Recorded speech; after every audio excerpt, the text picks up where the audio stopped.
साथियों, workers socialist TV पर आपका स्वागत है। मैं राजेश त्यागी आपके साथ हूं। आप सब जानते हैं कि भारत में कम्युनिस्ट पार्टी की स्थापना को 100 वर्ष आज पूरे हो रहे हैं। आज ही के दिन 17 अक्टूबर 1920 को ताशकंद में, तुर्कमेनिस्तान के ताशकंद में जो एक स्वतंत्र सोवियत समाजवादी गणराज्य था, अक्टूबर क्रांति से जिसकी स्थापना हुई थी, उसके शहर ताशकंद आज 17 अक्टूबर 2020 को उस पार्टी की स्थापना को 100 वर्ष पूरे हो रहे हैं। तो हम उसकी शतवार्षिकी मना रहे हैं। ये दुनिया के इतिहास में और विशेष रूप से दक्षिण एशिया के इतिहास में एक बहुत ही महत्वपूर्ण क्रांतिकारी अध्याय था, जिसमें भारत की कम्युनिस्ट पार्टी की स्थापना हुई थी।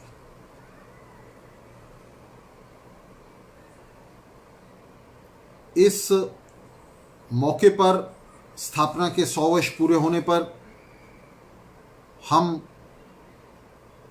3 लेक्चर्स की, 3 व्याख्यानों की एक व्याख्यान श्रृंखला शुरू कर रहे हैं, जिसका पहला व्याख्यान हम आज कर रहे हैं। ये श्रृंखला, इसका जो शीर्षक है श्रृंखला का, वो हमने रखा है सीपीआई से डब्ल्यूएसपी तक, भारत की कम्युनिस्ट पार्टी से वर्कर्स सोशलिस्ट पार्टी तक कम्युनिस्ट आंदोलन की एक सदी। ये इसका शीर्षक है और इसे हम 3 लेक्चर्स में, 3 व्याख्यानों में इस सीरीज को पूरा करेंगे, जिसका पहला लेक्चर हम आज रख रहे हैं।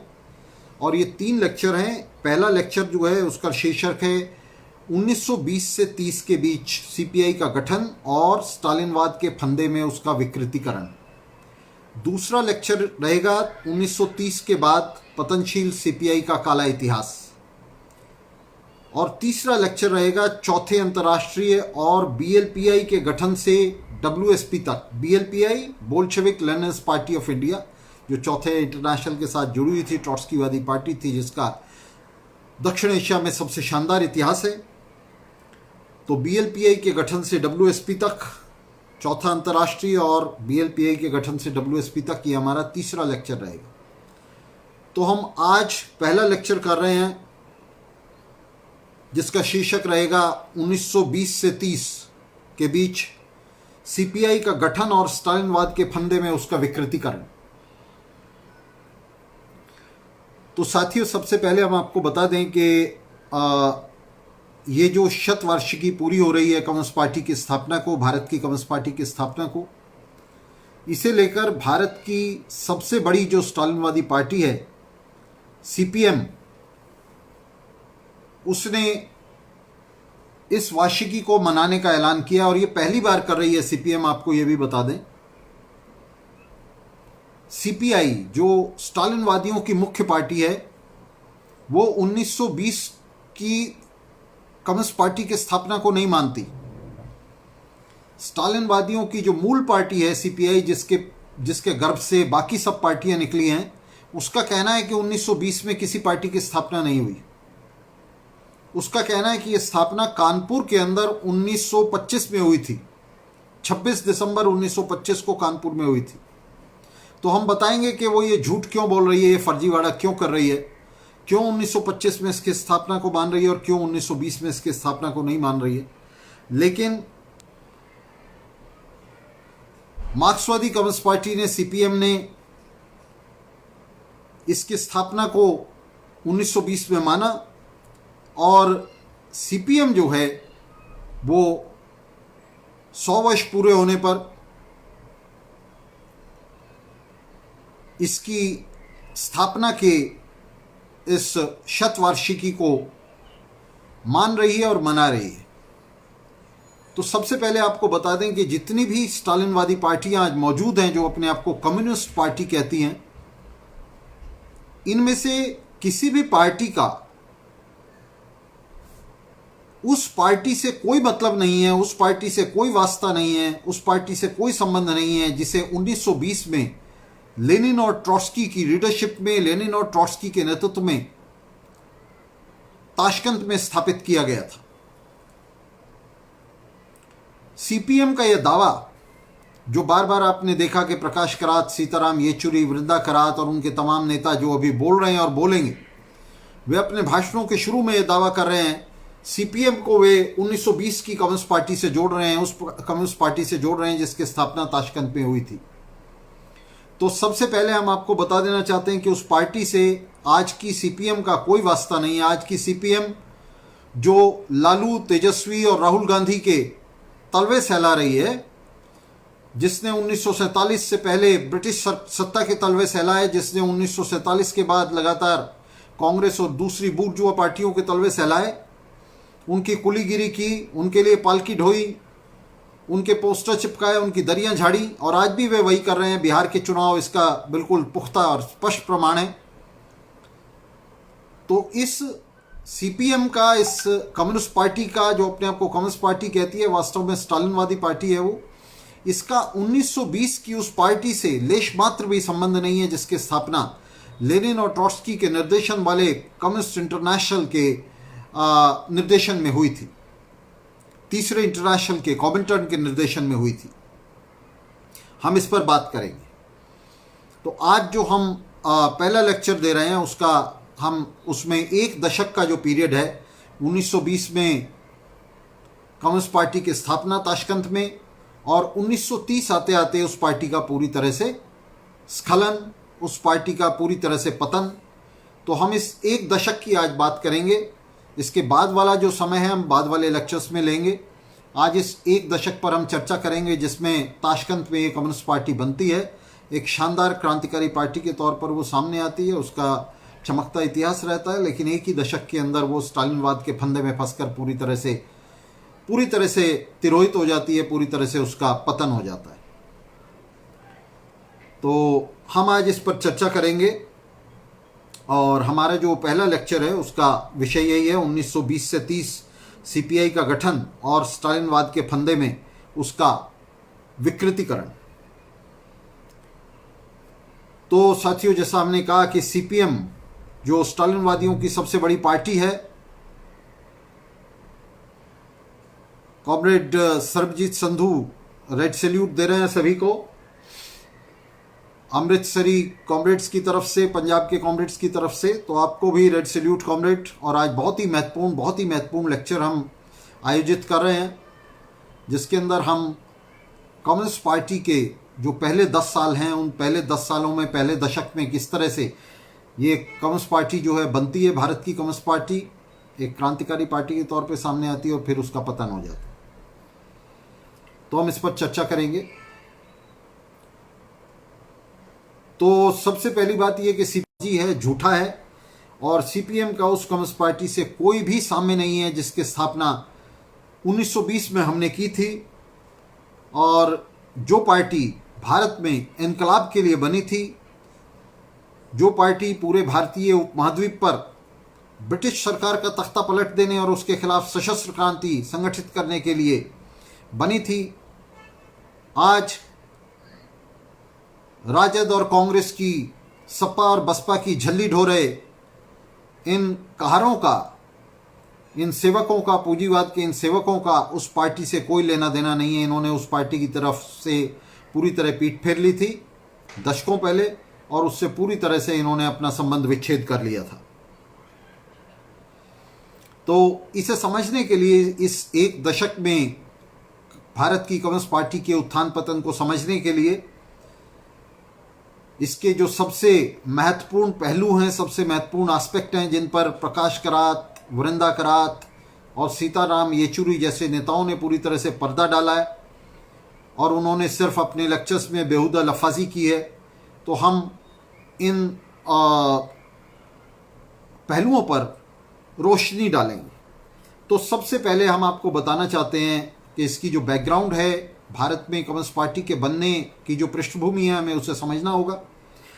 तो वो पहले विश्व युद्ध से हम कह सकते हैं कि वो शुरू होती है, जिसमें मजदूर वर्ग का अंतर्राष्ट्रीय मजदूर वर्ग का पूरी दुनिया के अंदर तमाम देशों में क्रांतिकरण हो रहा था।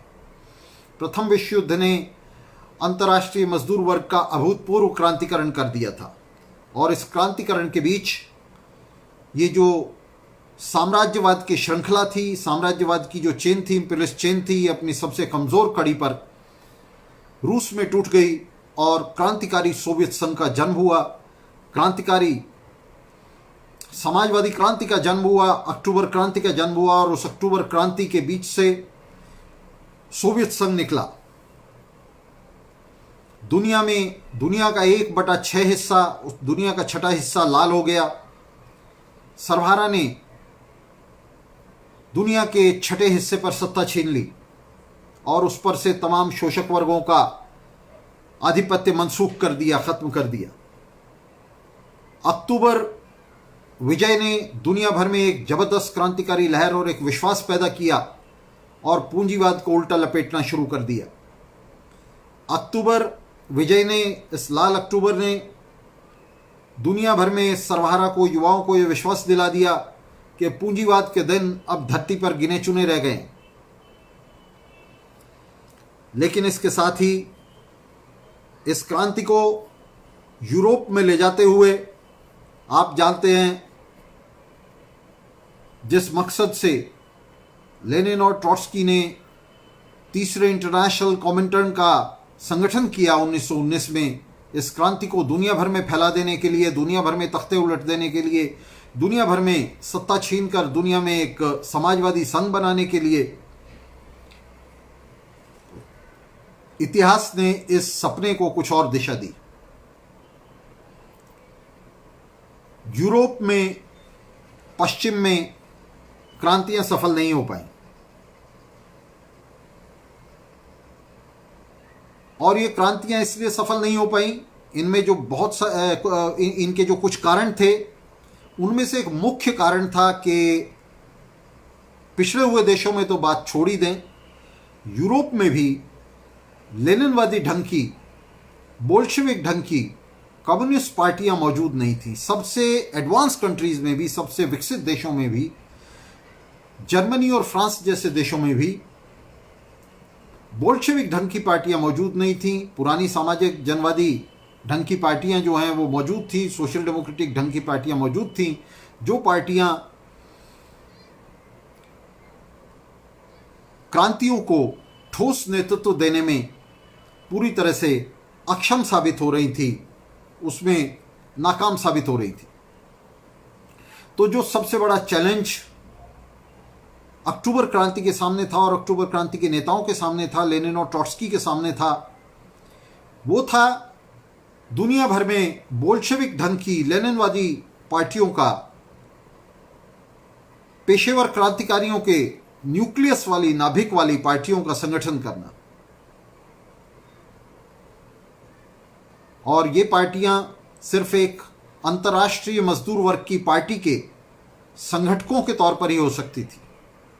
ऐसी पार्टी सिर्फ अंतर्राष्ट्रीय पार्टी हो सकती थी, अंतर्राष्ट्रीय मजदूर वर्ग की पार्टी हो सकती थी। तो सबसे पहला काम जिस पर सबसे ज़्यादा तवज्जो दी सोवियत राज्य ने, लेनिन और ट्रॉट्स्की ने, और उनके तहत तमाम लेनिनवादियों ने, ट्रॉट्स्कीवादियों ने, तो वो सबसे ज़्यादा तवज्जो का जो मुद्दा था वो था एक विश्व पार्टी का संगठन।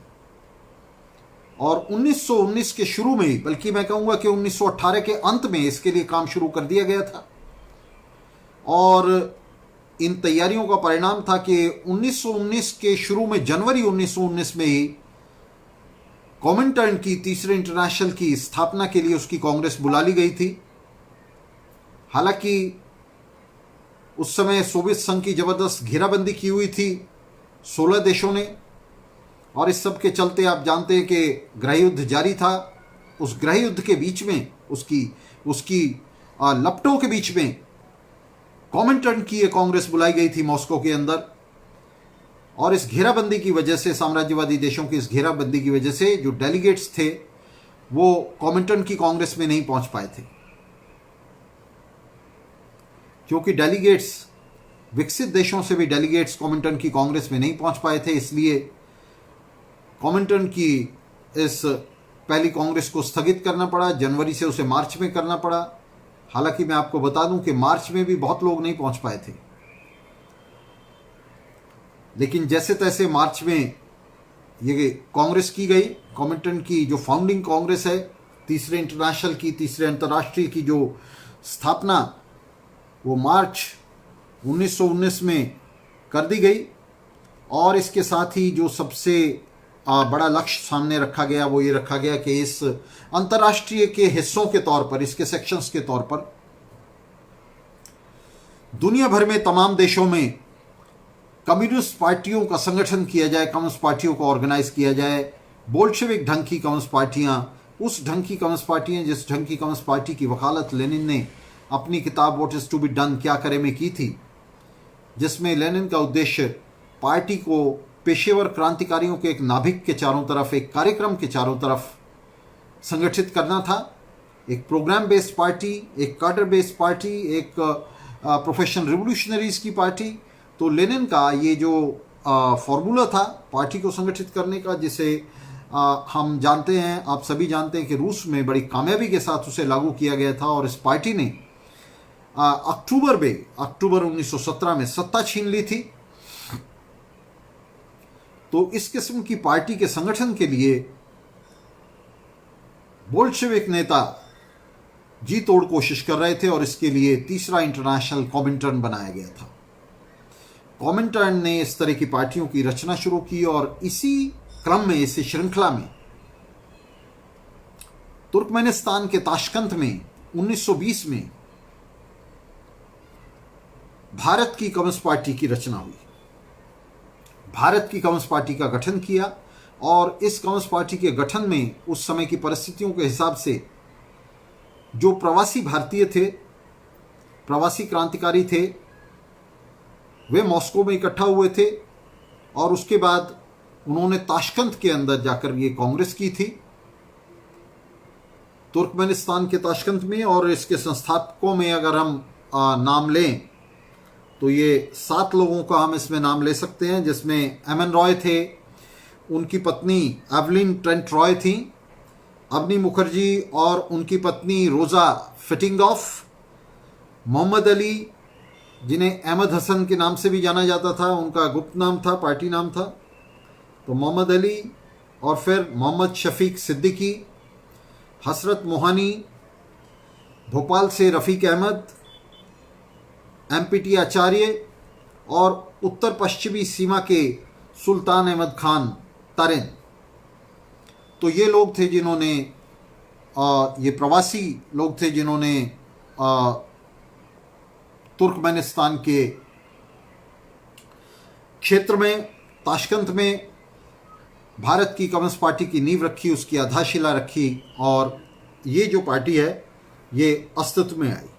मैं आपको बता दूं, यहाँ मैं आपको चलते चलते बता दूं कि सीपीआई जो भारत में स्टालिनवादियों की सबसे पुरानी पार्टी है, वो इस ग्लोरियस फाउंडिंग को, इस शानदार जो इसकी स्थापना थी कम्युनिस्ट पार्टी की, भारत की कम्युनिस्ट पार्टी की, इसको नहीं मानती है। वो कहती है कि बाद में 1925 में ही कानपुर में 26 दिसंबर 1925 को जो कांग्रेस हुई उसी के अंदर स्थापना हुई कम्युनिस्ट पार्टी की, और 1920 में कोई स्थापना नहीं हुई। अभी हम उस पर आएंगे, अभी मैं आपको बताऊंगा 1925 में वो कानपुर में कांग्रेस क्या थी।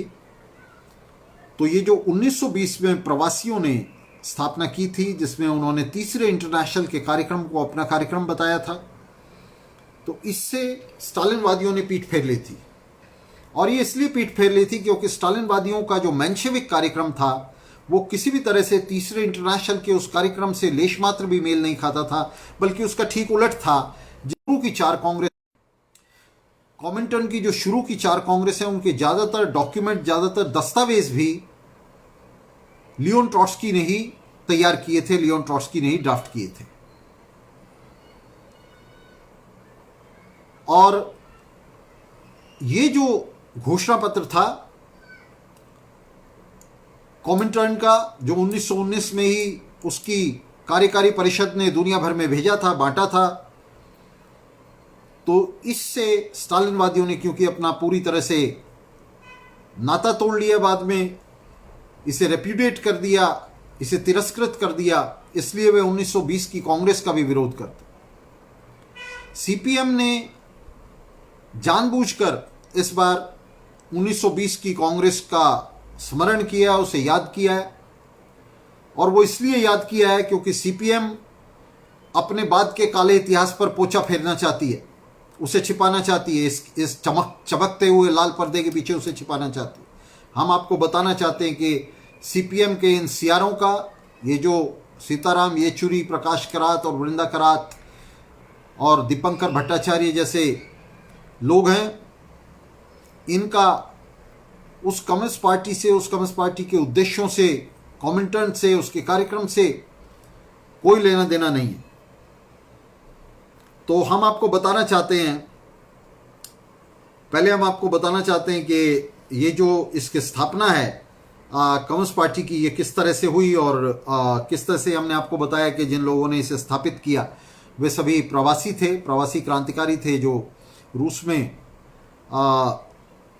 रह रहे थे, उनमें से ज़्यादातर लोग, और बाकी इधर उधर से इकट्ठा हुए थे और उन्होंने ताशकंद में इसकी नींव रखी थी पार्टी की। आपको हम बताना चाहते हैं कि इस पार्टी ने ताशकंद से इसने संपर्क शुरू किए थे, जिससे बंगाल में अनुशीलन समिति और युगांतर से संपर्क किया गया था।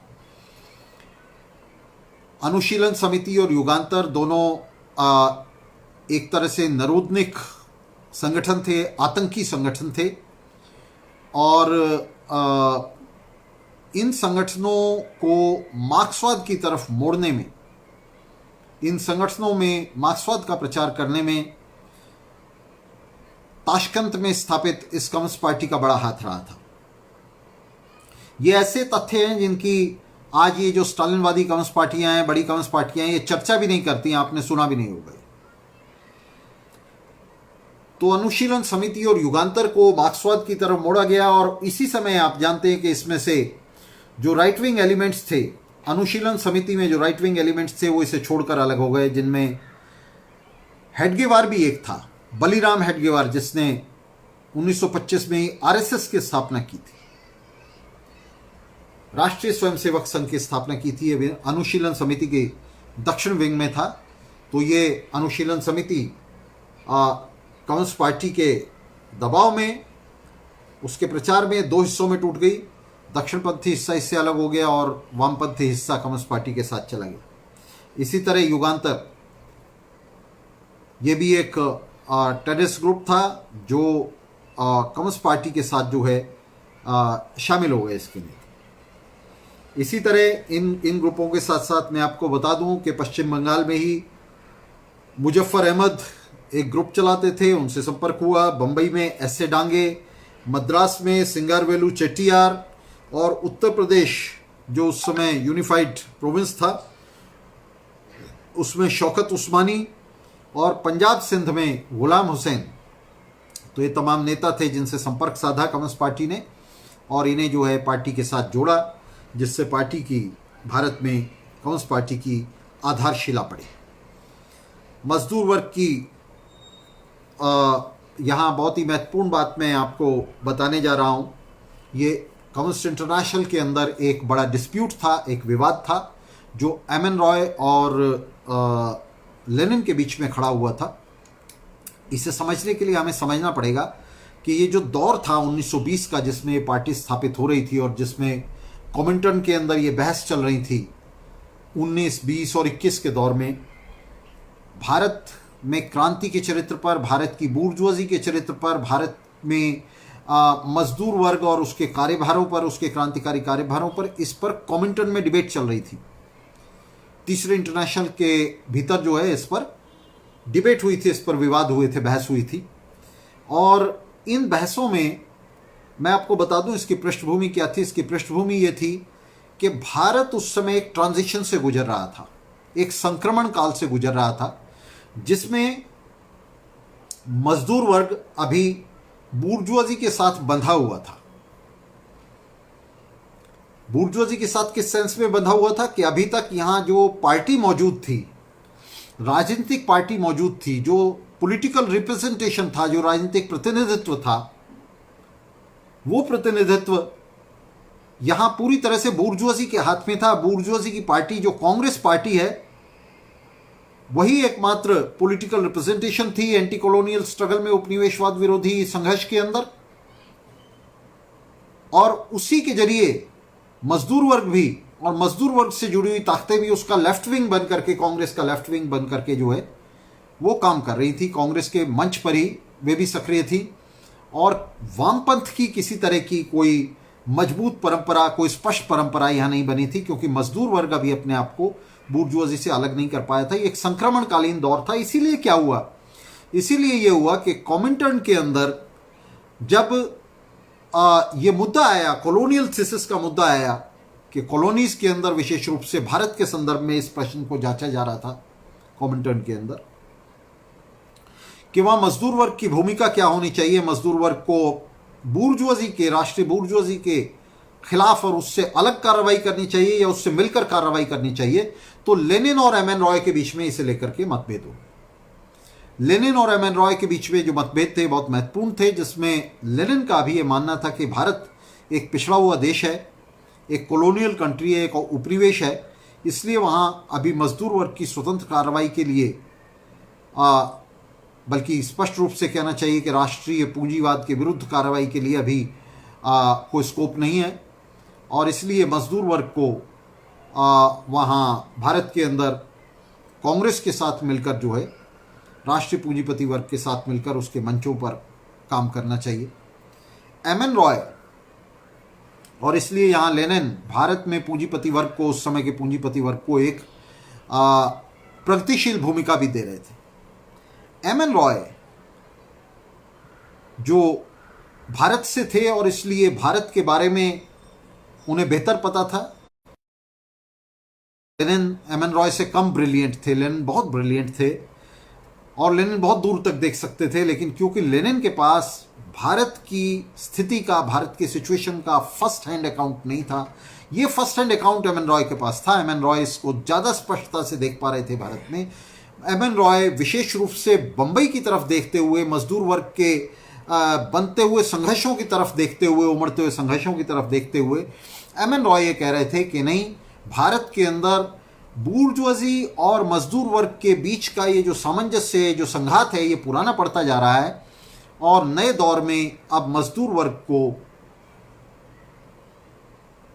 बूर्जुआजी से अलग और बूर्जुआजी के खिलाफ, राष्ट्रीय बूर्जुआजी के खिलाफ एक वर्ग के रूप में संगठित होना चाहिए। और इस अर्थ में जो बूर्जुआ जनवादी क्रांति का चरित्र है भारत के अंदर, उसे लेकर भी लेनिन और एम एन रॉय के बीच में मतभेद थे। लेकिन लेनिन और एम एन रॉय के बीच में जो मतभेद थे, ये एक ही चीज की दो व्याख्याएं नहीं थी, बल्कि दो अलग अलग चीजों की दो व्याख्याएं थी। लेनिन अभी भारत को एक ऐसी कॉलोनी के रूप में देख रहे थे जिसके अंदर अभी पूंजीवाद का विकास भविष्य की चीज थी, लेकिन एम एन रॉय भारत को एक ऐसी कॉलोनी के रूप में देख रहे थे जिसमें न सिर्फ पूंजीवाद का विकास हो गया है, बल्कि जो सर्वहारा है वो एक स्वतंत्र राजनीतिक शक्ति के तौर पर सामने आने के लिए तैयार हो चुका है। तो एम एन रॉय से ज्यादा स्पष्टता के साथ देख पाए।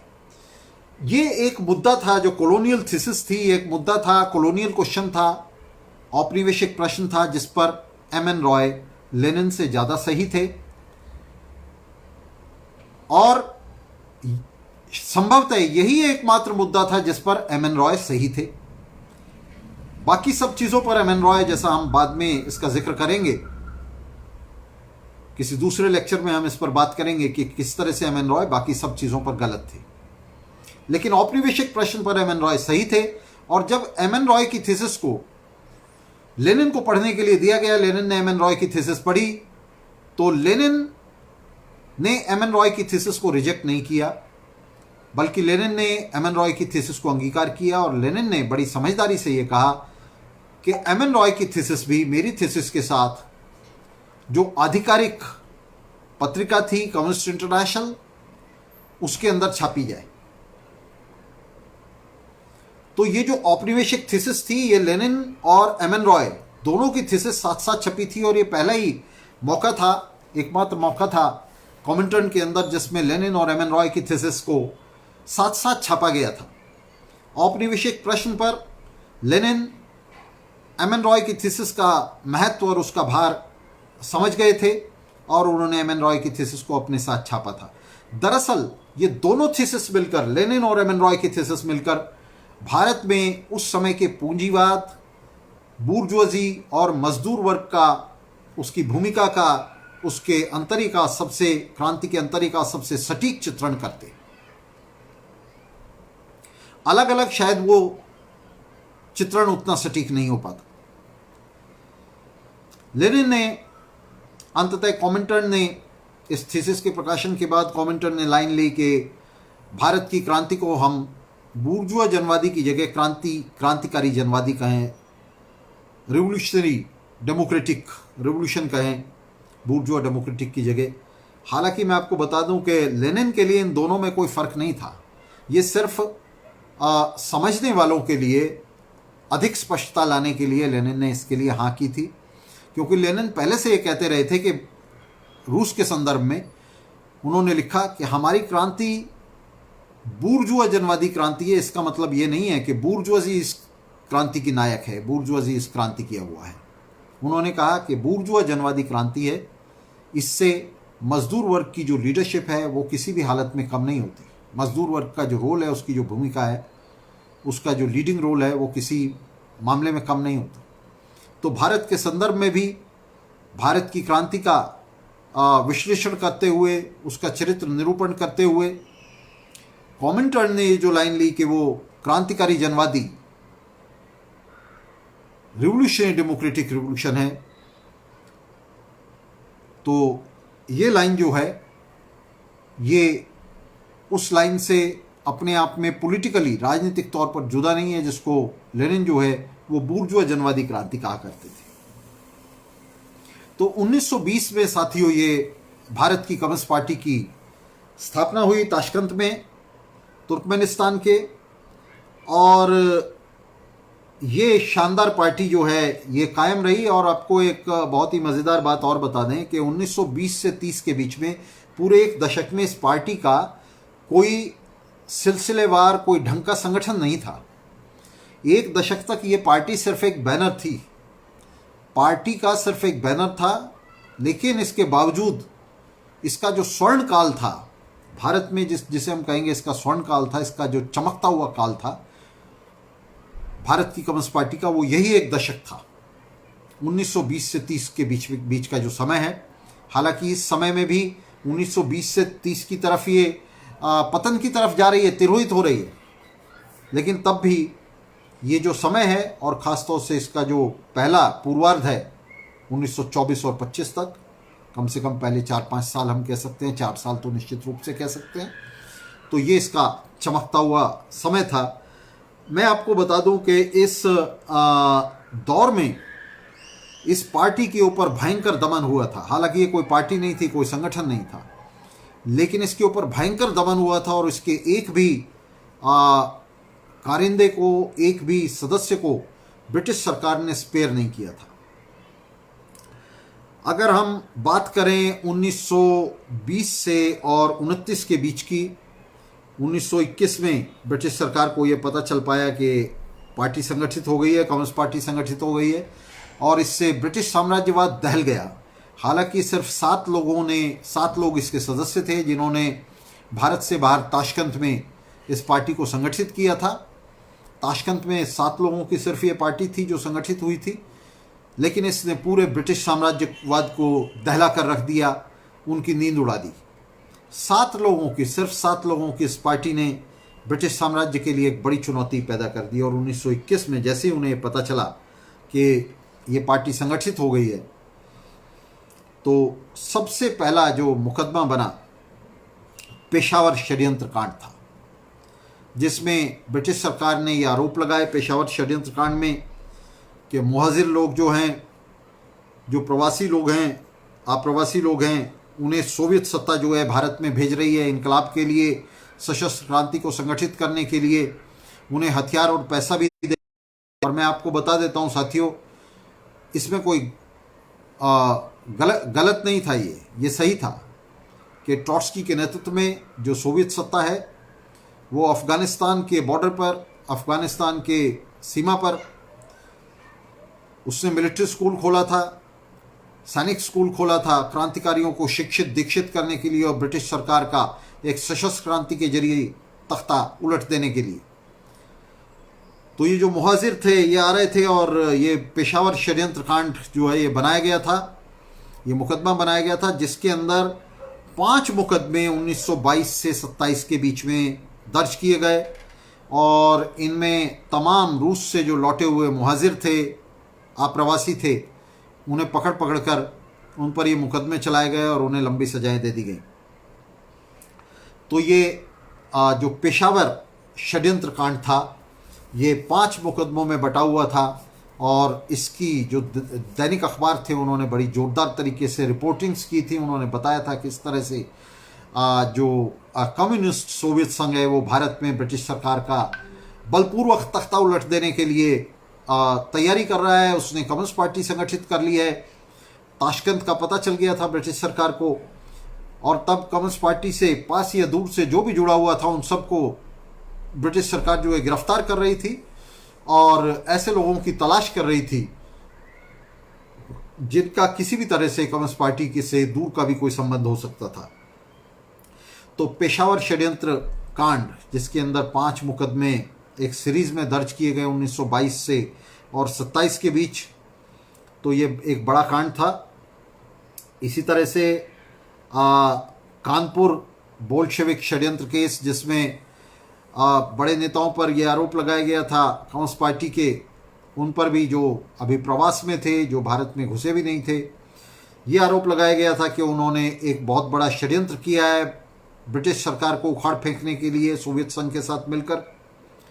और मई 1924 में ये मुकदमा जो है जिसको कानपुर बोल्शेविक षड्यंत्र केस के नाम से, कानपुर कॉन्स्पिरेसी केस के नाम से वो प्रसिद्ध हुआ, तो वो सामने आया।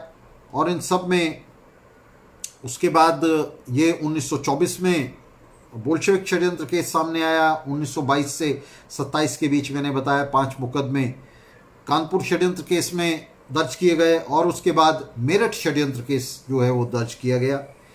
ये और भी मज़ेदार था। 1929 में मई 1929 को ये मुकदमा जो है दर्ज किया गया और इस मुकदमे में दरअसल हुआ क्या था कि बम्बई में जो सूती कपड़ा मजदूरों की हड़ताल हुई थी उसने दहला दिया था ब्रिटिश सरकार को और उसके साथ ही 1929 में जो रेलवे हड़ताल शुरू हुई उसने पूरी तरह से रीढ़ तोड़ दी थी ब्रिटिश सरकार की, जिसके बाद जिसका बदला लेने के लिए कम्युनिस्ट पार्टी से मेरठ षड्यंत्र केस जो है वो रजिस्टर किया गया, दर्ज किया गया। हिंसक क्रांति और राजद्रोह के आरोप कम्युनिस्ट नेताओं पर लगाए गए और दैनिक अखबार तरह तरह की कहानियां अपने मुख्य पृष्ठ पर उस समय छापा करते थे। अखबार भरे होते थे कम्युनिस्टों की कहानियों से कि किस तरह से कम्युनिस्ट ब्रिटिश सत्ता को हथियारों के साथ उखाड़ फेंकने का षड्यंत्र कर रहे हैं। तो इन्हीं कहानियों से दैनिक अखबार भरे हुआ करते थे। तो दोस्तों, युवा पीढ़ी ने इस क्रूर दमन चक्र के बीच कम्युनिस्ट सिद्धांतों, कॉमिंटर्न के लक्ष्यों और कम्युनिज्म के बारे में भारत में जाना। भारत में जो युवा पीढ़ी है उसका जो पहला परिचय हुआ कम्युनिज्म से, मार्क्सवाद से, वो दमन की इस आग के बीच में हुआ जिसमें तमाम नेताओं और कार्यकर्ताओं को जिसका भी कोई संबंध कम्युनिस्ट पार्टी से मिल जाता था तो उसे उठाकर जो है उसको काल कोठरी में डाल दिया जाता था और जहाँ से बाहर आने का भी कोई रास्ता नहीं था। इस दौर में मुजफ्फर अहमद, खासतौर से ये जो मेरठ षड्यंत्र केस बनाया था जिसमें रेलवे हड़ताल को मुद्दा बनाकर ये कहा गया था कि इस हड़ताल का उद्देश्य जो है, रेलवे हड़ताल का उद्देश्य ब्रिटिश सरकार का तख्ता पलट देना था। और मैं आपको बताना चाहता हूँ कि देखिए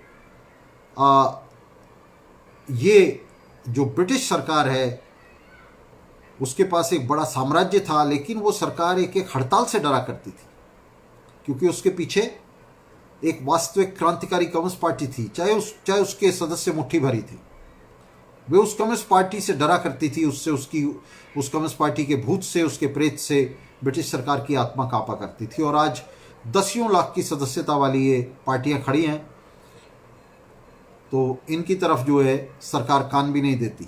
डरना तो दूर की बात है, ये जोकरों की पार्टियां बन गई हैं, ये मजाक बनकर रह गई हैं। ये 4-4 और 6-6 सीट के लिए बिहार जैसे क्षेत्र में, क्रांति के क्षेत्र में लालू प्रसाद और तेजस्वी यादव से, राहुल गांधी से 4-4, 6-6 सीटों की भीख मांगती घूम रही है, लाखों की सदस्यता वाली पार्टी है। मैं आपको बताना चाहता हूं दोस्तों कि उस पार्टी के बीच में, जिसे लेनिन और ट्रॉट्स्की की लीडरशिप में संगठित किया गया था, जिसने सिर्फ 7 मेंबर्स के साथ, 7 सदस्यों के साथ शुरुआत की थी, किस तरह से उसने ब्रिटिश साम्राज्यवाद को कपा कर रख दिया था, और किस तरह से उस समय के जो राष्ट्रीय अखबार हैं आप उठाकर देखिए तो उनके पृष्ठ के पृष्ठ जो हैं वो रंगे होते थे इन मुकदमों के बारे में, इन कॉन्स्पिरेसीज के बारे में, इन षड्यंत्रों के बारे में।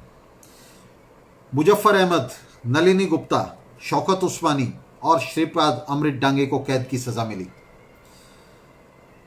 सिंगारवेलू चेट्टियार को बीमार होने के कारण रिहा कर दिया गया।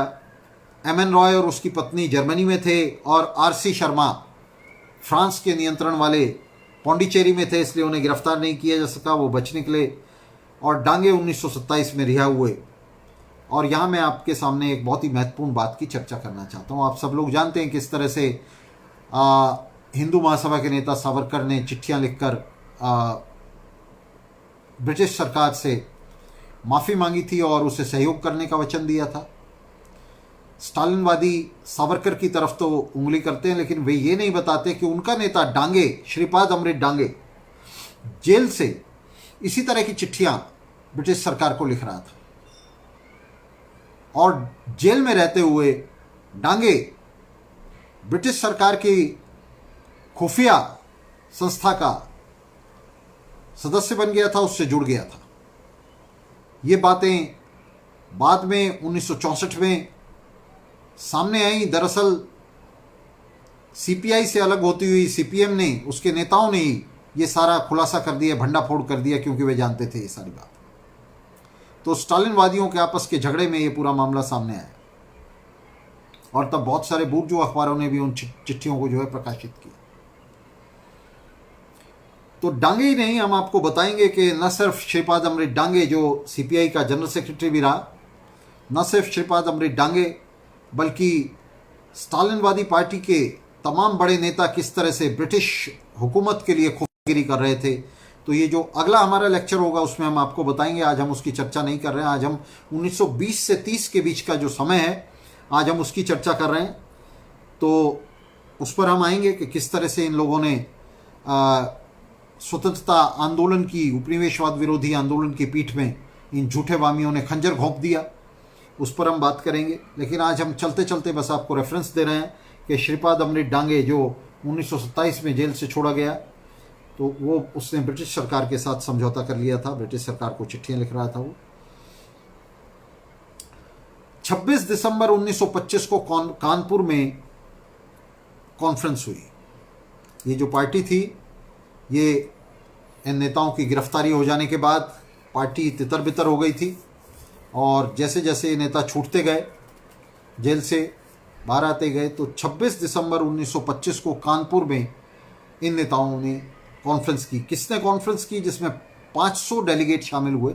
और इसको साथियों नोट करना, ये मैं बहुत महत्वपूर्ण बात बताने जा रहा हूँ। ये 26 दिसंबर 1925 को सीपीआई कहती है कि यहाँ कम्युनिस्ट पार्टी की स्थापना हुई।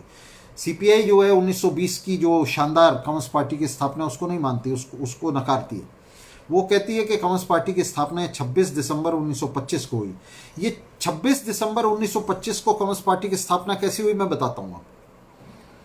इसका आयोजक एक सत्यभक्त नाम का व्यक्ति था, जिसके बारे में कम्युनिस्ट सर्कल्स में बहुत बात नहीं की जाती। कम्युनिस्ट पार्टियां उसका नाम भी नहीं लेती हैं। ये सत्यभक्त जो था, ये ब्रिटिश खुफिया एजेंसी के साथ जुड़ा हुआ था, ब्रिटिश सरकार का एजेंट था, जिसने 26 दिसंबर 1925 की ये कॉन्फ्रेंस बुलाई थी। और इसने ये राष्ट्रीय समाजवाद का और राष्ट्रवाद का बड़ा पैरोकार था, सर्वहारा अंतर्राष्ट्रीयतावाद का ये खुला विरोधी था। इसने इस कांग्रेस के अंदर कॉमिंटर्न से जुड़ने का विरोध किया। इस कांग्रेस के अंदर सवाल यह आया कि क्या तीसरे इंटरनेशनल से, लेनिन और ट्रॉट्स्की के नेतृत्व वाले तीसरे इंटरनेशनल से जुड़ा जाए। 1925 में लेनिन की तो मृत्यु हो चुकी थी, लेकिन चूंकि कॉमिंटर्न की स्थापना लेनिन और ट्रॉट्स्की ने की थी, इसलिए कॉमिंटर्न का नाम लेनिन और ट्रॉट्स्की के साथ जुड़ा हुआ है। तो प्रश्न आया कि क्या कॉमिंटर्न के साथ जुड़ा जाए। तो ये जो सत्यभक्त था, ये इस बात का इसने विरोध किया कि कॉमिंटर्न के साथ जुड़ा जाए। ये कहता था कि भारत की कम्युनिस्ट पार्टी को भारत की कम्युनिस्ट पार्टी होना चाहिए और उसे किसी तरह के अंतर्राष्ट्रीय के डिसिप्लिन के सामने जो है सबमिट नहीं करना चाहिए। उसे किसी तरह का अंतर्राष्ट्रीय अनुशासन के मातहत नहीं करना चाहिए अपने आप को। भारत की कम्युनिस्ट पार्टी भारत की हो, भारत उसमें सब कुछ भारतीय हो, भारत हो। तो आज भी आप देखेंगे कि ये जो स्टालिनवादी पार्टियां हैं, इनमें कितने सारे लोग वो यही रोना रोते रहते हैं, बार बार यही बात कहते रहते हैं कि अंतर्राष्ट्रीय चीज़ों को छोड़ो, रूस को छोड़ो, रूस की क्रांति को छोड़ो, अंतर्राष्ट्रीय सबकों को छोड़ो, भारत में आओ, भारत की बात करो, भारत की ज़मीन पर आओ।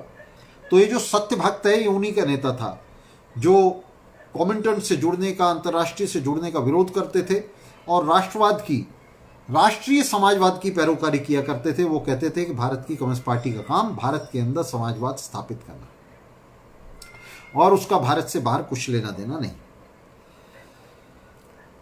तो ये सत्यभक्त था, जिसे उस समय तक मैं आपको बता दूं 1925 तक, क्योंकि पार्टी का पतन नहीं हुआ था, उस समय तक जो तमाम लोग पार्टी के अंदर, कम्युनिस्ट पार्टी के अंदर शामिल थे, उनमें जो बहुतायत है वो क्रांतिकारियों की थी। वे लेनिन और ट्रॉट्स्की के जो है लेखों से, उनके कार्यक्रम से, कॉमिंटर्न से, उनकी कार्रवाइयों से, लाल सेना की कार्रवाइयों से, कम्युनिस्ट पार्टी, सोवियत संघ की कम्युनिस्ट पार्टी की कार्रवाइयों से, तीसरे इंटरनेशनल की कार्रवाइयों से प्रभावित थे। और ये तमाम लोग इस राष्ट्रीय समाजवाद का विरोध कर रहे थे। इसलिए सत्यभक्त को उस कॉन्फ्रेंस से बाहर निकाल दिया गया, उसको वहां से अलग कर दिया गया। तो ये जो 1925 की जो कांग्रेस थी, 26 दिसंबर 1925 को जो कांग्रेस हुई, जिसकी सीपीआई जो है वो डोंडी पीटती है, असल में सत्यभक्त ने बुलाई थी, जिसका उद्देश्य कॉमिंटर्न का विरोध करना था, अंतर्राष्ट्रीयता का विरोध करना था। वो अंतर्राष्ट्रीयता का वैरी था। ये बहुत महत्वपूर्ण बात है।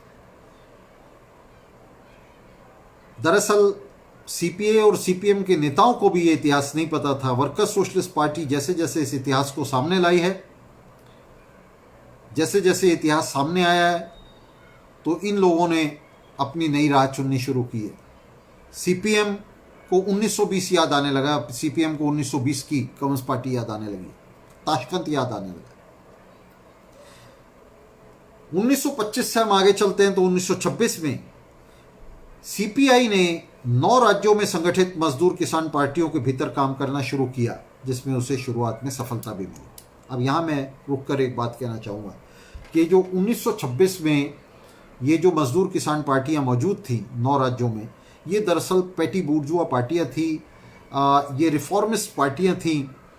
और इन पार्टियों के साथ जुड़कर काम करने की जो नीति है, मैं आपको बता दूं, ये दरअसल कहाँ से आ रही थी।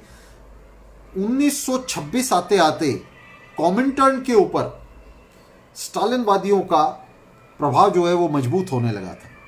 इस स्थिति को हम कैसे समझ सकते हैं। ये जो 1920 से 30 की तरफ हम आ रहे हैं, जिसमें कॉमिंटर्न के अंदर, सोवियत संघ के अंदर और दुनिया की कम्युनिस्ट पार्टियों के अंदर आप देखेंगे कि स्टालिनवादियों का प्रभाव बढ़ता जाएगा और लेनिन ट्रॉट्स्की का प्रभाव घटता जाएगा 1930 तक आते आते, इस एक दशक में। इसे हम कैसे देख सकते हैं, इसे हम ऐसे देख सकते हैं, इसमें बीच में हम जिस भी साल की हम बात करेंगे, 1925 की बात करें, 26 की करें, 27 की करें, 28 की करें, तो जैसे जैसे हम बढ़ते जाते हैं 1930 की तरफ, हम इसकी कल्पना ऐसे कर सकते हैं कि अगर एक आदमी के सिर पर जो है पेंट डाल दिया जाए, रंग डाल दिया जाए, धीरे धीरे पेंट डाला जाए उसके सिर पर, तो उसके चेहरे से वो पेंट जो है धीरे धीरे धीरे धीरे नीचे आने लगेगा और उसके पैरों तक पहुंचते हुए उस आदमी को पूरा का पूरा उस रंग में रंगते हुए समय लगेगा। और उसके आखिरी समय में भी उसके शरीर का जो नीचे का हिस्सा है वो अभी कोरा रह जाएगा, वो नहीं रंगा होगा। तो 1920 से 30 के बीच का जो समय है, हम इस तरह से उसकी कल्पना कर सकते हैं कि स्टालिनवाद का जो रंग है वो लेनिन की मृत्यु के साथ, बल्कि अगर सही से कहें तो लेनिन की मृत्यु से भी पहले कॉमिंटर्न के अंदर जिनोवेव की लीडरशिप में कुछ ऐसे बदलाव आने लगे थे। सोवियत सत्ता के अंदर ब्यूरोक्रेसी हावी होने लगी थी। पश्चिमी यूरोप में क्रांतियों के पिटने के बाद, क्रांतियों के पराजय के बाद लेनिन के वक्त में ये उलट प्रक्रिया शुरू हो गई थी। और अगर लेनिन के आप अंतिम समय के लेख देखेंगे तो लेनिन उनके अंदर शपथ ले रहे हैं, लेनिन कसम खा रहे हैं इस ब्यूरोक्रेसी से लड़ने की, इस प्रतिक्रिया से लड़ने की। लेकिन लेनिन को वो वक्त नहीं मिला।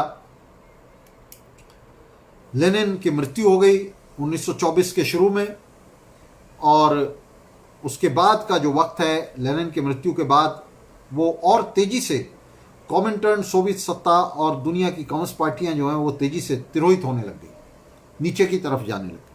तो ये जो 1926 का जो वक्त है, ये ऐसा वक्त है जिसके अंदर स्टालिनवादी अब धीरे धीरे कॉमिंटर्न पर, सोवियत सत्ता पर और दुनिया की कम्युनिस्ट पार्टियों पर उनका प्रभाव आने लगा था। मैं ये नहीं कह रहा हूं कि वो हावी होने लगे थे, लेकिन उनका प्रभाव जो है वो आने लगा था। उनके प्रभाव का परिणाम क्या था? उनके प्रभाव का परिणाम था कि कम्युनिस्ट पार्टी अपनी स्वतंत्र हैसियत को छोड़कर वो मजदूर किसान पार्टियों के भीतर काम करने लगी और उन्हें मान्यता दी। ऐसी पार्टियों के तौर पर उन्हें मान्यता दी उसने, मजदूर किसान पार्टियों के तौर पर, जिन्हें स्टालिन दो वर्ग की पार्टी कहा करता था। और इनकी अगर हम तुलना करें तो चीन में कोमिंतांग के साथ इसकी तुलना की जा सकती है, मजदूर किसान पार्टी। और क्योंकि चीन में उस समय चीनी क्रांति का स्टालिन सर्वनाश कर रहा था, चीनी क्रांति के सर्वनाश का जो समय है वो 1926 का ही समय है, 1926 और 27 का, जिसमें स्टालिन ये लाइन देते हुए कि अभी क्रांति का वक्त नहीं आया है और दुनिया दूसरे पीरियड से गुजर रही है। पहला पीरियड वो कह रहा था कि सोवियत क्रांति का पीरियड था, और उसके बाद दुनिया के अंदर जो है भाटा आ गया था, एब आ गया था, क्रांति का ज्वार नीचे चला गया था।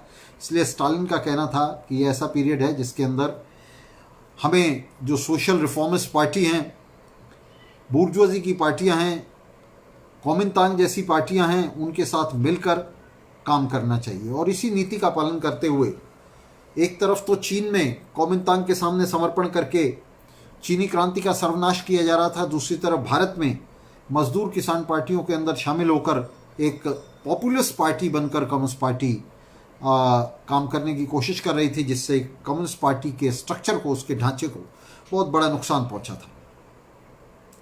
इन मजदूर किसान पार्टियों के भीतर काम की ये जो लाइन थी, ये 1928 में उलट दी गई।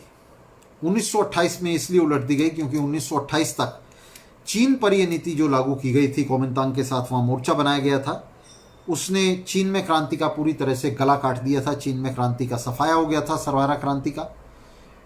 और चीनी क्रांति को नष्ट कर देने के बाद स्टालिनवादियों को ये कुछ देर के लिए अकल आई। उन्होंने भारत में इस नीति को उल्टा, भारत में इस नीति को उलटते हुए उन्होंने चीन में सफाई के बाद उन्होंने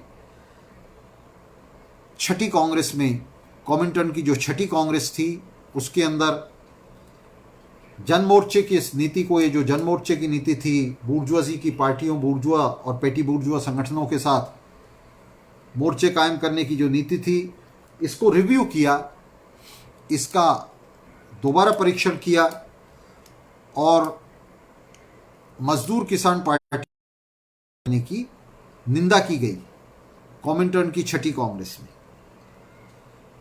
ये थर्ड पीरियड की लाइन थी 1928 में, जिसके अंदर स्टालिन ने कहा कि अब तीसरा पीरियड शुरू हो गया। 1926 की जो जन मोर्चे की लाइन थी उसे उलटते हुए स्टालिन ने कहा कि तीसरा पीरियड शुरू हो गया, अब हमें किसी के साथ मोर्चा बनाने की जरूरत नहीं है। अब कम्युनिस्ट पार्टी जो है अपने बूते पर काम कर सकती है। और इसके तहत मजदूर किसान पार्टियों से पार्टी जो है, कम्युनिस्ट पार्टी जो है, बाहर आ गई। लेकिन जब तक वो मजदूर किसान पार्टियों से बाहर निकली, तब तक उसका जो है काफ़ी नुकसान हो चुका था। इस नुकसान की भरपाई करने के लिए कम्युनिस्ट पार्टी के सामने बहुत शानदार मौका आया। 1928 और 29 में बम्बई में सूती कपड़ा मजदूरों की हड़तालें शुरू हुई। ज़बरदस्त हड़तालें थी और मजदूर वर्ग की पहली कार्रवाई थी जिसके अंदर इतनी शानदार हड़तालें सामने आई थी। मजदूर वर्ग की स्वतंत्र कार्रवाई से कांग्रेस के नेता बुरी तरह घबरा गए। आपको याद दिला दूं कि अंबेडकर ने इन हड़तालों को तोड़ने के लिए दस्ते बनाए थे। मजदूर वर्ग की इन हड़तालों को नाकाम करने के लिए फैक्ट्री मालिकों के साथ मिलकर अंबेडकर और अंबेडकरवादियों ने दस्ते बनाए थे और कांग्रेस के नेताओं ने सीधे सीधे ब्रिटिश सत्ता की मदद की थी इन हड़तालों को कुचलने के लिए। महात्मा गांधी ने खुद ये कहा था इस हड़ताल के बाद, बम्बई सूती कपड़ा मिल मजदूरों की हड़ताल के बाद, कि सर्वहारा का राजनीतिक इस्तेमाल खतरनाक है। तो ये जो हड़तालें थी सूती कपड़ा मिल मजदूरों की, पहली हड़तालें थी भारत के अंदर और बड़ी व्यापक हड़तालें थी। इन्होंने पूरी तरह से दहला दिया था और इसके साथ ही इन हड़तालों के प्रभाव में रेलवे मजदूरों की हड़ताल शुरू हुई थी। 20 मार्च 1929 को पुलिस ने क्रैकडाउन किया और उसने मजदूर किसान पार्टियों के नेताओं के साथ साथ सारे कम्युनिस्ट नेताओं को भी गिरफ्तार कर लिया और मेरठ षड्यंत्र केस बना दिया, मेरठ कॉन्स्पिरेसी केस बना दिया, जिसमें ये कहा गया कि रेलवे हड़ताल के जरिए ब्रिटिश सरकार को उसका तख्ता उलटने की जो है कम्युनिस्ट पार्टी तैयारी कर रही थी। ये मुकदमा मेरठ षड्यंत्र केस 4 साल तक चला। 1929 में ये मुकदमा शुरू हुआ और 1933 तक चला, जिसमें 27 लोगों को, कम्युनिस्ट पार्टी के 27 लोगों को जो है इसमें सजा हुई। और इस सब के चलते हुए मैं आपको फिर याद दिला दूं कि यहाँ जो पार्टी मौजूद है 1920 से 30 की तरफ चल जा रही है, पार्टी 1920 से 30 की तरफ चल रही है। इस पार्टी में 1920 से 30 की तरफ चलते चलते लेनिन और ट्रॉट्स्की का प्रभाव कम होता जा रहा है, क्रांति का प्रभाव कम होता जा रहा है और प्रतिक्रांति का प्रभाव इस पर बढ़ रहा है। और ये इस पार्टी पर नहीं है, ये कॉमिंटर्न पर भी इसी तरह से, तीसरे इंटरनेशनल पर भी इसी तरह से प्रभाव जो है ये बनता जा रहा है स्टालिनवादियों का। सोवियत सत्ता पर भी इसी तरह से प्रभाव बनता जा रहा है। 1920 से 30 की तरफ जब हम चलते हैं तो सोवियत सत्ता पर भी स्टालिनवादियों का प्रभाव बनता जा रहा है। और मैं आपको याद दिला दूं कि 1922 में भी सोवियत पार्टी के अंदर और सोवियत सत्ता के अंदर स्टालिनवादी इतने मजबूत थे कि जब लेनिन को गोली लगी और वो बिस्तर पर पड़े हुए थे तो स्टालिन और उसके साथियों ने एक षड्यंत्र किया, कॉन्स्पिरेसी की, जिसमें वे जो विदेश व्यापार है उसके ऊपर से सोवियत सत्ता की मोनोपोली को, उसके एकाधिकार को खत्म कर देना चाहते थे। तो लेनिन ने लियोन ट्रॉट्स्की को पत्र लिखा कि वो पोलित ब्यूरो की मीटिंग में जाए और पोलित ब्यूरो के इस फैसले को उलटने के लिए लेनिन की तरफ से काम करे। तो लेनिन और ट्रॉट्स्की के हाथ मिला लेने के बाद उनके साझे प्रयास से लेनिन बिस्तर से नहीं उठ सकते थे, लेकिन ट्रॉट्स्की वहां गए और ट्रॉट्स्की ने स्टालिन के इस कुत्सित षड्यंत्र को उलट दिया। पोलित ब्यूरो के ज़्यादातर सदस्य लेनिन और ट्रॉट्स्की के, लेनिन का लेटर उन्होंने, ट्रॉट्स्की ने पोलित ब्यूरो में रखा, जिसका मेजोरिटी ने समर्थन किया, लेकिन स्टालिन ने उसे वहाँ अपोज किया। तो ये जो कॉन्स्पिरेसी थी, इसको फॉरेन ट्रेड को, उसके ऊपर मोनोपोली खत्म करने की सोवियत राज्य की, इसको उलट दिया गया था। तो लेनिन के समय से ही 1920 से अगर हम कहें 1921 और 22 और 23, 24 से होते हुए और 30 तक, तो ये लगातार जो सोवियत ब्यूरोक्रेसी थी उसका प्रभाव बढ़ता जा रहा था। और सोवियत ब्यूरोक्रेसी का प्रभाव क्यों बढ़ता जा रहा था वो मैंने आपको बताया कि उसकी वजह थी सोवियत ब्यूरोक्रेसी का प्रभाव बढ़ने की, क्योंकि क्रांति जो है, क्रांति सोवियत संघ के बाहर एक्सपोर्ट नहीं हो पा रही थी, यूरोप के अंदर क्रांतियां नहीं हो पा रही थी, यूरोप के अंदर क्रांतियों की पराजय हो गई थी, जर्मनी, हंगरी, चेकोस्लोवाकिया, सब जगह क्रांतियों की पराजय हो गई थी। और सोवियत संघ के अंदर जो संगठित मजदूर वर्ग था उसे सिविल वॉर ने, जो गृह युद्ध सोवियत संघ के अंदर चला क्रांति के ठीक बाद, श्वेत गाड़ियों के साथ 16 देशों का 16 साम्राज्यवादी पूंजीवादी देशों के सहयोग से श्वेत गाड़ियों ने लगातार हमला किया सोवियत सत्ता पर, उसके लिए एक चुनौती बने रहे। तो इस लंबी लड़ाई में मजदूर वर्ग और इंडस्ट्री पूरी तरह से तहस नहस हो गई थी। सर्वहारा नाम की कोई चीज़ नहीं बची थी और लाल फौज के भी जो सबसे कारगर दस्ते थे वे क्षत विक्षत हो गए थे। उसमें सबसे बढ़िया फोर्सेस जो थी वो खेत रही थी, वो मारी गई थी लाल सेना की। और अब जो वहाँ जो कुछ बचा था उसके अंदर धीरे धीरे प्रतिक्रांति का जो प्रभुत्व है वो उसी तरह से मजबूत होता जा रहा था जैसे उससे पहले भी दुनिया की तमाम क्रांतियों में ये जो प्रतिक्रिया का प्रभुत्व है ये मजबूत हुआ है। जब क्रांति अपने उफान पर होती है तो क्रांति का अग्रदल मजबूत होता है, और जब क्रांति का ज्वार उतरने लगता है तब उसका जो पिछवाड़ा है, उसका जो पिछला हिस्सा है वो मजबूत होने लगता है और पीछे हटती हुई क्रांति प्रतिक्रांति के हाथों में पड़ जाती है। तो ये इतिहास है जिसके अंदर हम देखते हैं कि किस तरह से 1920 की ये शानदार कम्युनिस्ट पार्टी 1930 तक जाते जाते हम देखेंगे कि ये अपने विकार की तरफ जाने लगती है। इसके अंदर, इस पार्टी के अंदर जो एजेंट हैं डांगे जैसे, उनके लिए जगह बनने लगती है और जेल से ये नेता जो हैं ये ब्रिटिश सरकार को चिट्ठी लिखना शुरू करते हैं। तो ये गले सड़े नेता जो हैं, जो पार्टी के राइट विंग के नेता हैं, तो इनका जो प्रभुत्व है पार्टी के ऊपर वो बनने, अगली लेक्चर्स में चर्चा करेंगे, कल के लेक्चर में चर्चा करेंगे। कल और परसों हम इस सीरीज़ को जारी रखेंगे और इसके माध्यम से हम बताएंगे। तो साथियों, हम ये कहना चाहते हैं कि 1920 से 30 तक आते आते ये जो सीपीआई थी जिसका 1920 में संगठन हुआ था, इसका अंत हो जाता है। और ये जो सीपीआई थी जो लेनिन और ट्रॉट्स्की के लीडरशिप वाले कॉमिंटर्न के निर्देशन में संगठित हुई थी, इसका पूरी तरह से अंत हो जाता है। अब कल हम आपको बताएंगे किस तरह से 1933 में फिर से सीपीआई का पुनर्गठन होता है, मगर इस बार सीपीआई पूरी तरह से 1933 में स्टालिनवाद के फंदे में है और इसके बाद का जो सीपीआई का पूरा विकास है वो पूरी तरह से विकृत है, जिस पर हम कल चर्चा करेंगे। हम आपको दिखाएंगे कि 1933 में जब ये पार्टी संगठित होती है ठीक वही समय है जिस समय स्टालिनवादियों की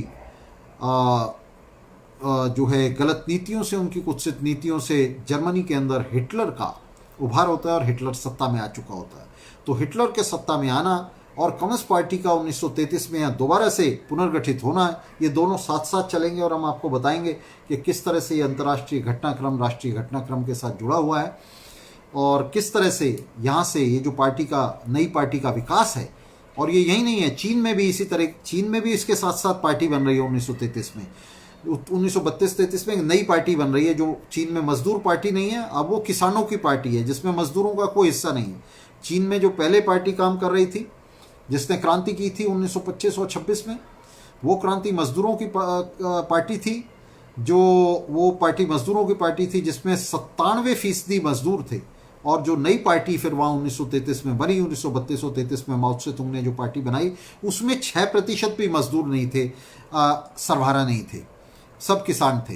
तो किसान पार्टी थी और उसी तरह से भारत के अंदर ये एक विकृत पार्टी जो है 1933 में हम बताएंगे किस तरह से सीपीआई जो है दोबारा से संगठित होगी और किस तरह से उसके बाद ये सीपीआई उपनिवेशवाद विरोधी संघर्ष के साथ, मजदूर संघर्ष के साथ, किसान संघर्षों के साथ घात पर घात करेगी, जिसमें आप देखेंगे कि किस तरह से ये पार्टी पूरी तरह से क्रांति की नहीं प्रतिक्रांति की पार्टी बनकर जो है सामने आएगी। तो आज हमने इस पर चर्चा की है और हम कल और परसों इस सीरीज़ को जारी रखेंगे जिसमें हम आपको वो तमाम तथ्य बताएंगे जिस पर स्टालिनवादी पर्दा डालते हैं, जिस पर वे बात नहीं करते और जिन पर पर्दा डालते हुए वे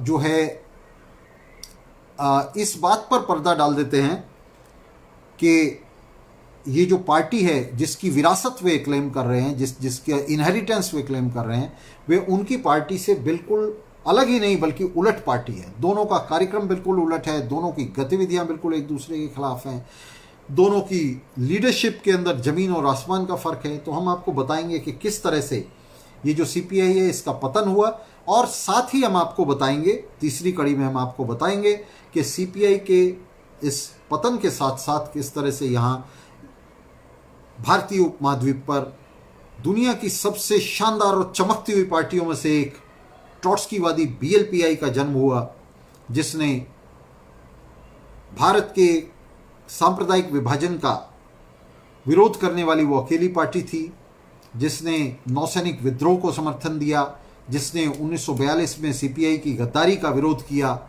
और ये छोटी सी पार्टी फिर से बीएलपीआई, जिसको हमने वर्कर्स सोशलिस्ट पार्टी के रूप में जो है पुनर्गठित किया है, उसकी नींव पर वर्कर्स सोशलिस्ट पार्टी को खड़ा किया है। तो इसके बारे में हम तीसरी सीरीज में बात करेंगे, परसों बात करेंगे। कल हम बात करेंगे सीपीआई का जो पतन है, जो अब 1930 तक आज हमने बात की है, जहां से सीपीआई का पतन अभी शुरू हो रहा है। इसके नेता जो हैं वो जेल के अंदर से सावरकर की तरह डांगे जैसे नेता चिट्ठियां लिख रहे हैं ब्रिटिश सरकार को, और कांग्रेस के साथ वे संघात बना रहे हैं, कांग्रेस के साथ सहबंध बना रहे हैं, कांग्रेस की पूछ पकड़ रहे हैं बजाय कांग्रेस के खिलाफ लड़ने के। और कॉमिंटन की जो थीसिस है, जिसमें क्रांति को क्रांतिकारी जनवादी क्रांति बताया गया था, उसको मिस इंटरप्रेट कर रहे हैं, उसकी गलत व्याख्या करते हुए वे कांग्रेस की पूछ पकड़ने की कोशिश कर रहे हैं। तो ये जो वक्त था, इसके बारे में हमने आपको बताया कि किस तरह से 1926 में बूर्जुआ सुधारवादी पार्टियों के साथ सहबंध बना रहे हैं, और किस तरह से स्टालिनवादी सहबंध बना रहे हैं, और किस तरह से 1928 में फिर उस सहबंध को वे तोड़ रहे हैं चीनी क्रांति की हार के बाद। तो इस पर आज हमने बात की। 1920 से 30 के बीच में जो कम्युनिस्ट पार्टी का, भारत की कम्युनिस्ट पार्टी का विकास है, तो हम इसे स्वर्ण काल इसलिए कह रहे हैं क्योंकि यही एक ऐसा पीरियड है जो 1920 में एक चमकते हुए दौर से शुरू होता है और धीरे धीरे अंधेरे की तरफ, धुंधल की तरफ जो है वो चलता जाता है। ये जो हमारी लेक्चर सीरीज है 3 दिन की, बहुत ही महत्वपूर्ण इसलिए है क्योंकि आज हम जिस पार्टी की रचना कर रहे हैं, वर्कर्स सोशलिस्ट पार्टी की रचना कर रहे हैं, बहुत सारे साथी कहते हैं कि भाई आपके पास लोग ही कितने, आपके पास काडर ही कितने। तो हम उन्हें बताना चाहते हैं कि ये जो पार्टी जिसकी कॉमिंटन ने रचना की थी, लेनिन और ट्रॉट्स्की की नेतृत्व में जिसकी रचना हुई थी और जिससे पूरा ब्रिटिश साम्राज्यवाद दहल गया था, इस पार्टी के सिर्फ 7 सदस्य थे, सिर्फ 7 लोगों ने जो है ये पार्टी शुरू की थी, और वो भी विदेश में बैठकर, तुर्कमेनिस्तान के ताशकंद। तो सवाल ये नहीं होता कि पार्टी में कितने लोग हैं, सवाल है पार्टी का कार्यक्रम क्या है। अगर पार्टी का कार्यक्रम क्रांति की तरफ निर्देशित है तो ये क्रांति की पार्टी है। अगर उसका कार्यक्रम पार्टी की तरफ निर्देशित नहीं है तो चाहे वो 10 लाख की पार्टी हो, सीपीआई, सीपीएम और सीपीआईएमएल लिबरेशन की तरह, उससे कोई फर्क नहीं पड़ता, वो पत्ता भी नहीं हिला सकती। वो सिर्फ यही कर सकती है जो ये पार्टियां आज आपके सामने कर रही हैं कि वे बिहार में राहुल, लालू और तेजस्वी के जूते झाड़ रही हैं। तो साथियों, एक कम्युनिस्ट पार्टी क्या है, भारत की कम्युनिस्ट पार्टी का इतिहास क्या है, उसका चमकता दौर कौन सा है और किस तरह से उसका पतन हुआ, किन किन कारणों से, किस रास्ते से वो पतन का शिकार हुई, इस पर हम विस्तार से चर्चा जारी रखेंगे अगले 2 दिन। और ये जो सीरीज़ हमारी चल रही है, मैं आपको बता देता हूँ फिर से, ये सीरीज़ हमारी चल रही है कम्युनिस्ट पार्टी की स्थापना के, भारत की कम्युनिस्ट पार्टी की स्थापना के 100 वर्ष पूरे हुए हैं, और उसके ऊपर हम एक सीरीज़ कर रहे हैं सीपीआई से डब्ल्यूएसपी तक, कम्युनिस्ट आंदोलन की एक सदी। तो ये जो पूरा 100 साल का इतिहास है कम्युनिस्ट पार्टी का, इसे हमने 3 हिस्सों में बांटा है और इस पर हम ये 3 लेक्चर कर रहे हैं। एक लेक्चर हमारा आज खत्म हुआ है, अगले 2 दिन हम कल हम विचार करेंगे कि किस तरह से हम आपको बताएंगे किस तरह से सीपीआई, भारत की कम्युनिस्ट पार्टी, तिरोहित हुई, क्रांति की राह छोड़कर वो शासक वर्गों की गोद में जा बैठी, उनसे लॉलीपॉप चूसती रही, और किस तरह से Bolshevik Leninist party of India का उदय हुआ, बीएलपीआई का उदय हुआ, जिसे इतिहास के पन्नों से मिटाने की बहुत कोशिश की गई है। और मैं समझता हूँ आप में से ज़्यादातर बहुसंख्यक जो साथी हैं जो कम्युनिस्ट आंदोलन से जुड़े हैं, उन्होंने बीएलपीआई का नाम भी नहीं सुना होगा, या कम से कम वर्कर्स सोशलिस्ट पार्टी की स्थापना से पहले तो आपने सुना ही नहीं था। तो उसके शानदार इतिहास के बारे में हम आपको बताएंगे, ये चर्चा चलती रहेगी। तो साथियों, आज का ये लेक्चर हमारा ख़त्म होता है, 1.25 घंटा हो गया लेक्चर को, तो इसको हम ख़त्म करते हैं और कल आपसे फिर मुलाकात होगी 6 बजे और परसों आपसे फिर मिलेंगे और ये 3 सीरीज़ में हम इस लेक्चर सीरीज़ को ख़त्म करेंगे। तो धन्यवाद साथियों, जो साथी साथ रहे, जिन्होंने सुना उनका धन्यवाद। इस लेक्चर सीरीज़ को जितना हो सके साथियों शेयर करें, ताकि भारत में कम्युनिस्टों का जो इतिहास है, कम्युनिस्ट आंदोलन का जो इतिहास है, उसे युवा पीढ़ी जान पाए, समझ पाए। वो सीपीआई के, स्टालिनवादियों के का जो शर्मनाक इतिहास है, जिसमें उन्होंने पहले ब्रिटिशर्स की दलाली की, फिर कांग्रेस, राजद, सपा, बसपा जैसी पार्टियों की, बुर्जुआ पार्टियों की दलाली करते रहे। तो ये जो काला और शर्मनाक इतिहास है, ये कम्युनिस्ट आंदोलन का इतिहास नहीं है, ये स्टालिनवादियों का इतिहास है। कम्युनिस्ट आंदोलन का इतिहास हम आपको बताएंगे, वो चमकता हुआ शानदार इतिहास है जिस पर आपको गर्व होगा, जिसे आप गर्व के साथ कह सकते हैं कि ये हमारा इतिहास है। तो ये सावरकर के दोस्तों का, डांगे जैसे, श्रीपाद अमृत डांगे जैसे लोगों का जो इतिहास है, ये कम्युनिस्ट आंदोलन का इतिहास नहीं है, गद्दार स्टालिनवादियों का इतिहास है। तो साथियों, इस पर चर्चा जारी रखेंगे। कल और परसों आपसे फिर मुलाकात होगी। धन्यवाद। लाल सलाम।